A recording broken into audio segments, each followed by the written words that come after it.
পুরুষ মানুষ বিয়ে চাইলেই একটা করতে পারে, করি না কারণ যেই গরম পড়ছে একলা ঘুমাইতে তো দিশে হারা লাগে, তার উপর আবার বউ নিয়ে ঘুমামু কেমনে?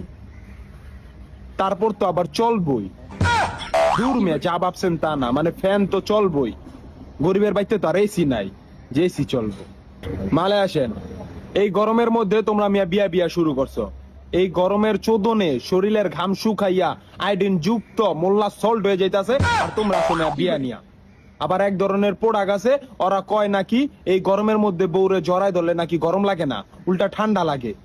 হ্যাঁ, তোরা ভাই ভালো কইরা দেখ, আসলে ওইটা বউ না, ওইটা কম্প্রেসার। একটা মানুষ সারাদিন কাজকর্ম কইরা আইসা আবার এই গরমের মধ্যে রাইতে যদি কাজই করা লাগে, তাহলে এই জীবনের চাইতে আয়নাঘর থাকা ভালো। আমি বিয়ার বিপক্ষে না, আমি বিয়ার পক্ষে। তাই তো বলি, এই গরমে কেন, সামনে শীত আইতাছে, শীতে কর। জীবনে অন্তত পক্ষে একবার বিয়া করা উচিত, আর টাকা পয়সা থাকলে একবার।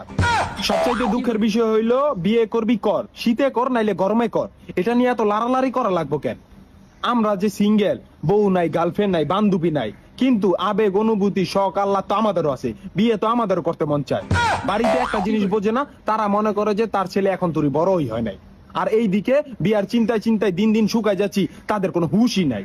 মানুষ হইয়া বাচ্চাছি নাকি তার খাম্বা নিজেই বুঝি না। বিয়ে করবেন চুপচাপ করে ফেলান, শীতে করেন নাইলে গরমে করেন, চুপচাপ করে ফেলান। সবার বাপ মা এক না, দুঃখের কথা বলার মানুষ সবার থাকে না। তাই বিয়া নিয়া ফেসবুক আইসা লাড়াচাড়া করবেন না, সাবধান। ধন্যবাদ, আল্লাহ হাফেজ।